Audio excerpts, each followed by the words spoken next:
Andalusia is the farthest region south of Spain. Its identity and tradition is deeply anchored in the Mediterranean Sea. It is therefore not surprising to find that, like many other Mediterranean people, the Andalusians had through time and tradition cooked quickly using the abundance of olive oil.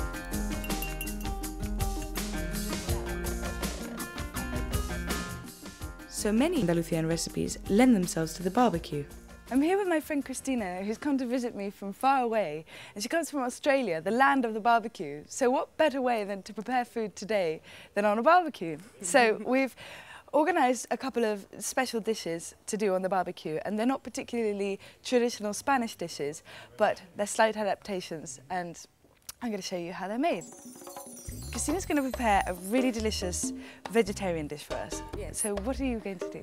What I want to do is cut up these vegetables and then barbecue them, and then I'm going to make a salad out of it. Right. With some nice balsamic vinegar, honey, garlic, pepper. Delicious. Yeah. Okay, wonderful. I think it'd be gorgeous. Me too. Okay, so I'm going to prepare. This is actually quite typical Spanish. From Sanlúcar de Barrameda, which is a port here in the south of Spain, comes the wonderful sardine. And here, the best way to have that is on the barbecue with some good crusty bread and a tomato salad. So we're going to prepare that on one side. Then I've got some lovely lamb here, and I'm going to prepare that with a honey mustard and rosemary dressing. And I'm going to leave that for a couple of hours and then put that on the barbecue as well.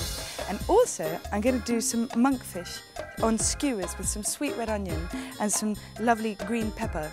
So, let's get cooking.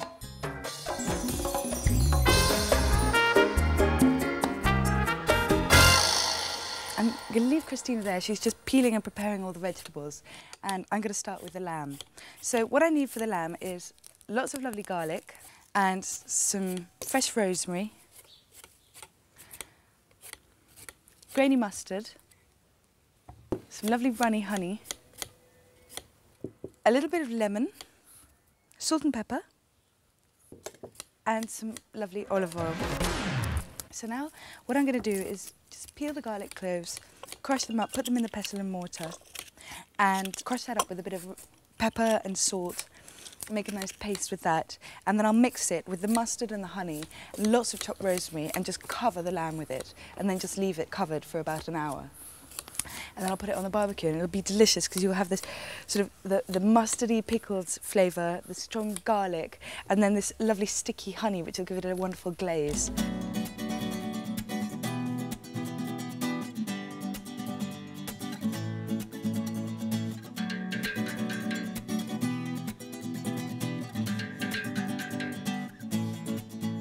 So I've got the lamb here. I asked the butcher to bone a leg of lamb and do little fillets for me. So I've got them all prepared there. And what I'm going to do is just pour all the lovely rosemary over that. I love lamb and rosemary. It's such a common combination, but it's just the best. And in with some of this crushed garlic. Lots of lovely crushed garlic. And grainy mustard. That too.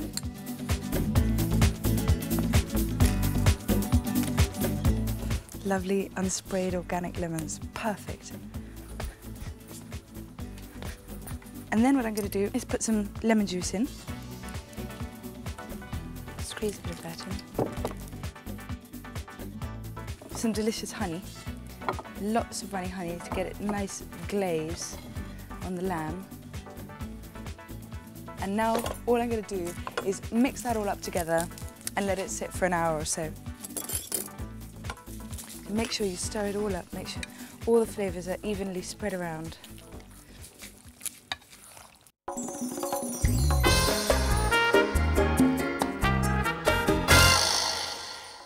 On my neighbour's organic farm, there are some sheep who've just given birth to the most adorable baby lambs.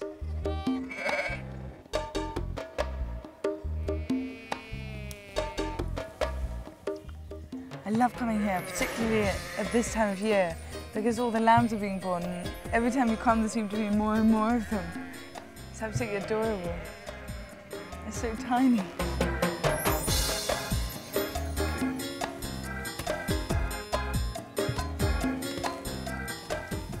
Let's go and see if I can find some green peppers as well.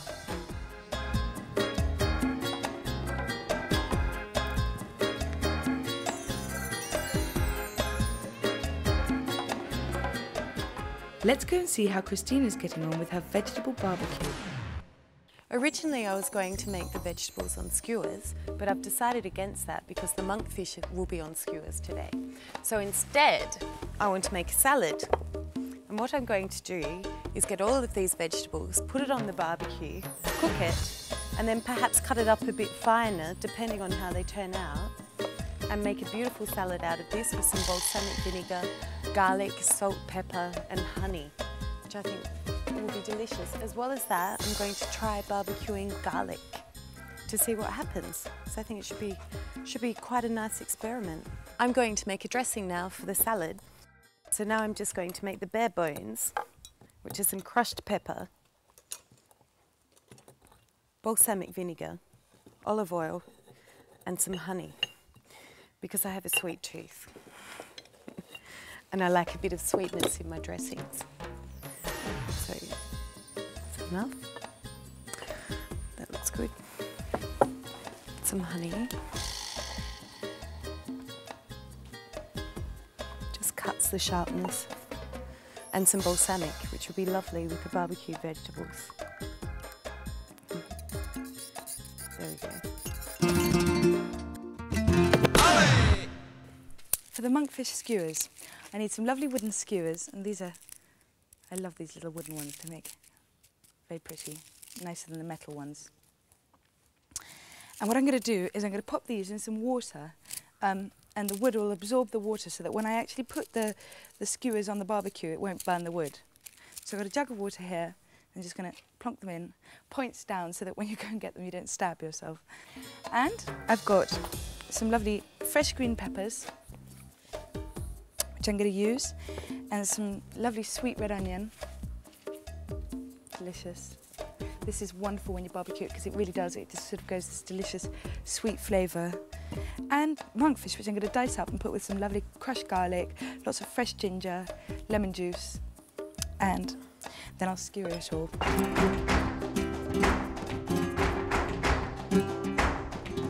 While I prepare the vegetables and the fish for my skewers, I'm going to get Christina to make me a little tomato salad to go with the sardines.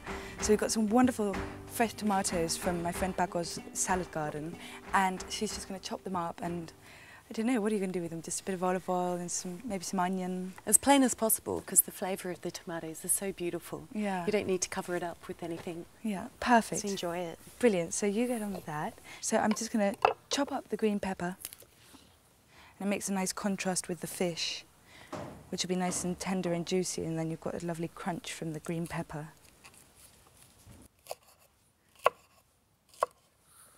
Okay, so I've chopped the green pepper, and now I'm just going to do chunks of the red onion. But the important thing is you want to keep this bit of the onion. I'm not going to chop it off because that's what's going to hold the onion together so that it doesn't sort of fall apart into flakes once I put it on the barbecue. So I'm going to leave that bit on and then just do it into segments. I'm just going to take all the black bits off the monkfish until I'm left with just the little fillet of it, and just chop it up into roughly the same size as the green pepper.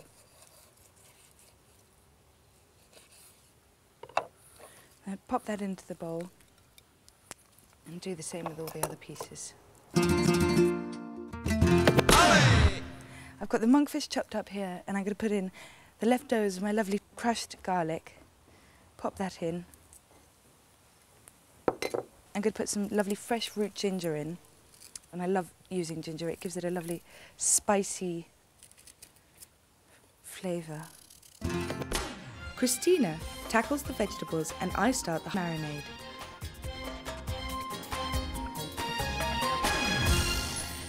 I minced up all the lovely fresh ginger there, and I'm just going to pour that into the monkfish.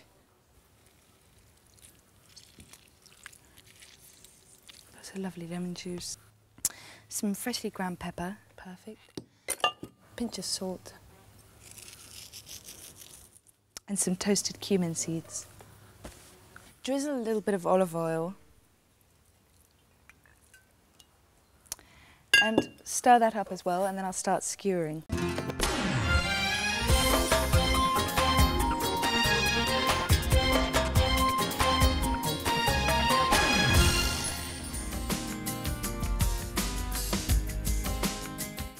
Before the next dish hits the barbecue, let me take you to one of local town's biggest employers, the cork factory. Andalucía is the world's second largest producer of cork, and here there are many cork oak plantations near my house. The cork is harvested in the springtime by stripping the cork tree of its bark, which is taken to a local factory for processing. Here it is treated and cut.